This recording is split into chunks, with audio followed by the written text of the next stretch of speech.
को आजाद करने में लगाई हो, आप उनका मजाक बना रहे हैं। अभी बता है भाई, मजेदार बात है कि इन्होंने मतलब आज मुझे फिर आश्चर्य हो गया कि शिवसेना ये पूछ रही है क्या राहुल गांधी देश के प्रधानमंत्री हैं। यानी आप ये प्रश्न तक पूछ सकते हैं बाला साहब देवरस की विरासत वाले, बाला साहब ठाकरे की विरासत वाले, ये मेरे लिए आश्चर्य की बात है। और देखिए संगति का असर कैसे होता है। 2 बार इन्होंने बोला 200 साल हमने आजादी की लड़ाई लड़ी। तो छत्रपति शिवाजी महाराज क्या लड़ रहे थे? तो आजादी की लड़ाई नहीं थी। यही अंतर होता है, क्योंकि एक कहावत है कि कदली सीप भुजंग मुख स्वात एक गुण तीन, जैसी संगति बैठी है वैसे ही गुण तीन। नमस्कार, अभिनंदन, जय श्री राम। तो आप देख रहे हैं द फन मौज और देखते रहिए, मुस्कुराते रहिए। आज के वीडियो में लाए हैं हम आपके लिए सुधांशु जी का ठग लाइव वीडियो में। तो ऐसा जवाब देते हैं, मजा आ जाता है। वीडियो को पूरा देखें, अगर वीडियो मजा आए तो चैनल सब्सक्राइब करें। तो शुरू करते हैं बिना किसी देरी के ये वीडियो। एजेंसियों को केवल विपक्ष के नेता मिलते हैं। बीजेपी के किसी नेता के खिलाफ भ्रष्टाचार की जांच क्यों नहीं होती, या ये मानकर सरकार चलती है एजेंसियां कि बीजेपी में भ्रष्टाचार है ही नहीं? देखिए ये सवाल आजकल बहुत पूछा जा रहा है, तो मैं इस पर बहुत ही टेक्निकल जवाब देता हूं। ये जितनी भी पार्टियां आज भ्रष्टाचार के घेरे में हैं, इन लोगों के कहने का भाव यह है कि 2014 में हमारी सरकार बनने के बाद ये हुआ। मैं विनम्रता से पूछता हूं, इनमें से एक पार्टी का नाम बता दीजिए जिसके पास पिछले 25-30 सालों में भ्रष्टाचार के आरोप में इनके नेताओं ने एजेंसियों की जांच न झेली 2014 से पहले। बताइए, कांग्रेस में कॉमनवेल्थ से लेके कोयले का घोटाला से लेके 2G का घोटाला और मुकदमेबाजी हुई, सुप्रीम कोर्ट में गए, ए राजा जेल चले गए। हम थे क्या तब? मनमोहन सिंह जी के जमाने में केस पैरेड कहा गया। चले वो छोड़िए, पीवी नरसिम्हा राव भारत के पहले प्रधानमंत्री थे जो प्रधानमंत्री पद से हटने के बाद उनको बतौर मुजरिम कोर्ट में खड़ा होना पड़ा भ्रष्टाचार के आरोपों में। राजीव गांधी जी देश के पहले प्रधानमंत्री थे जो सीधे बोफोर्स के मामले में घेरे में आए। ये बताइए, आज ये लोग कहते हैं मुलायम सिंह जी के ऊपर डिस्प्रपोर्शनेट एसेट का केस कब से? 2004 और 5 से। मायावती जी के ऊपर 2005 और 6 से। डीएमके के नेताओं के ऊपर कब? 2007 और 8 थे। और लालू प्रसाद यादव जी 1997 में जेल चले गए थे, 1997 में, और पर्ची फाड़ रहे 2014 के बाद की मोदी जी के ऊपर। तो भाई प्रॉब्लम क्या है कि इनका तो पूरा चरित्र और फितरत ही भ्रष्टाचार है। देखिए ये इन पार्टियों की एक बड़ी खास बात है, नाम लेना है जाति का, आगे करना है परिवार को, और सत्ता में आने के बाद भ्रष्टाचार करना है।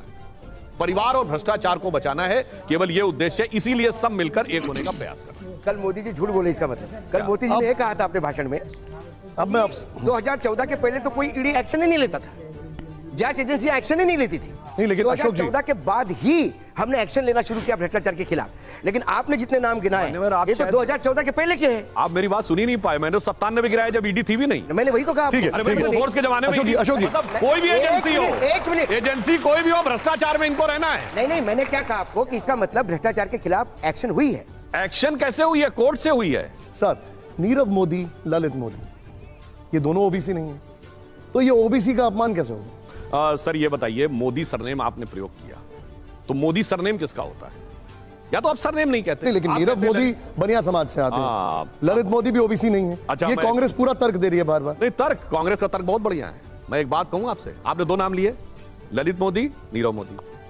2 उदाहरणों पर पूरी एक जाति या एक सरनेम को चोर कहने वाले लोग वो हैं जो हजारों उदाहरणों के बाद अगर कह दिया जाए कि सारे आतंकवादी एक समुदाय से क्यों होते हैं, छाती पीटने लगते थे कि आतंकवाद का मजहब नहीं होता और चोर की जाति होती है। वाह, 2 उदाहरणों पे एक पूरी जाति चोर है और हजारों उदाहरणों के बाद नहीं, आतंकवाद का मजहब नहीं होता है मगर चोरी की जाति होती है। इसी कारण से ये इनकी गति हो रही है। नहीं, लेकिन राजगोपालन जी, ये सवाल पर आपका टेक।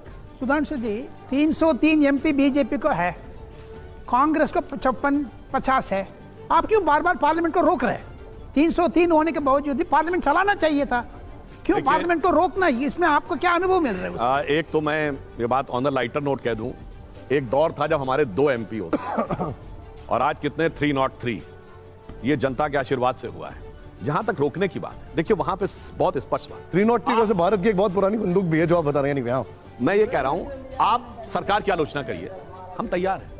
आप भाजपा की आलोचना करिए, हम तैयार हैं। आप मोदी जी के विरुद्ध जितना विश्व वमन करना है करिए। आपने क्या क्या नहीं बोला, मौत का प्रकार, मौत तरीका, ये मरेंगे, ये होगा, जाति बोधक शब्द बोले और ये कहा तू चाय बेच, सब चलता है। अगर आप भारत का अपमान करेंगे कि भारत में डेमोक्रेसी खत्म हो गई है और आप कहेंगे so called defenders of democracy, यही वर्ड यूज है, Europe and America, defenders of democracy, why they are not reacting?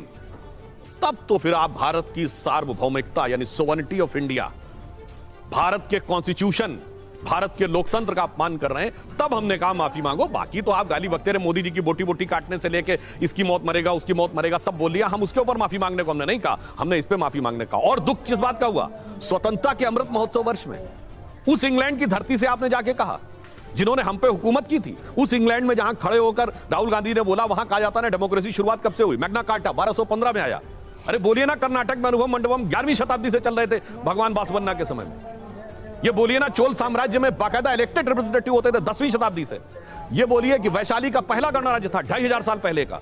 वेदों के जमाने में सभा समिति विदत गण बैठकर लोकतांत्रिक तरीके से निर्णय लेते थे। आज भी राज्यसभा और विधानसभा और लोकसभा शब्द वहीं से आया। यानी भारत की लोकतांत्रिक परंपरा के लिए तो कभी कुछ नहीं बोला। और ऐसा नहीं कांग्रेस नेताओं ने बोला है, प्रणब मुखर्जी जी ने बोला है जी, नरसिम्हा राव जी ने बोले हैं कई बार बात, मगर राहुल गांधी जी नहीं बोलते। इसलिए लगता है कि भारत की गौरवशाली परंपरा के बारे में 4 बातें बोल के फिर आप कह देते हैं आज हमें लग रहा, हम फिर भी मान लेते हैं कि देश का सम्मान करते हैं। पर जो उन्होंने बोला वो देश के प्रति अवमानना थी, इसलिए उसमें माफी के बगैर कोई चीज संभव नहीं। ठीक है, अब मैं आपको कुछ सुनाना चाहता हूं। प्रियंका गांधी, उनका एक बयान सुनाता हूं, जरा इधर लेके आइए। और उसके ऊपर मैं सुधांशु जी आपसे सवाल पूछूंगा, उदय ऑन करिए। आप परिवारवादी कहते हैं तो भगवान राम कौन थे? भगवान राम को वनवास में भेजा गया, उन्होंने अपने परिवार, अपनी धरती के प्रति अपना धर्म निभाया। क्या भगवान राम परिवारवादी थे? देखिए, पहली बात, कहां भगवान राम और कहां राहुल गांधी, तो कुछ तो सोचना चाहिए। दूसरी बात, मुझे प्रसन्नता भी है। देखिए, इसमें मेरे मन में मिश्रित अनुभूति आ रही है प्रियंका जी का बयान सुन के, क्योंकि महात्मा गांधी की समाधि पर खड़े होकर जहां हे राम लिखा है, उस राम को काल्पनिक कहने वाले, श्री राम मंदिर के विरुद्ध खड़े होने वाले, श्री राम मंदिर के विरुद्ध जिनके नेता वकील का चोला ओढ़ के खड़े होते थे, राम भक्त कारसेवकों पे गोली चलवाने वाले, कम से कम राम की याद तो आई। ये मेरे लिए सुखद अनुभूति है। अब परंतु मुझे यह लगता है कि उनके मन में जो भाव आया, शायद भारतीय संस्कृति का उनको पता ही नहीं है। अरे भगवान राम परिवार के लिए थोड़ी थे। क्या लिखा है रामचरितमानस में जब भगवान राम का जन्म हुआ? विप्रधेनु सुर संत हित, लीन मनुज अवतार, निज इच्छा निर्मित तनु, माया गुण गोपार, संपूर्ण विश्व के कल्याण के लिए वो आए। और एक और बात कहूं, तुम्हारा भाई यदि गलत है, इसके बावजूद आप अपने भाई के पक्ष में खड़े हैं, यह राम की नहीं रावण की परंपरा है। कुंभकर्ण को पता था मेरा भाई रावण गलत है, फिर भी उनके साथ खड़े थे।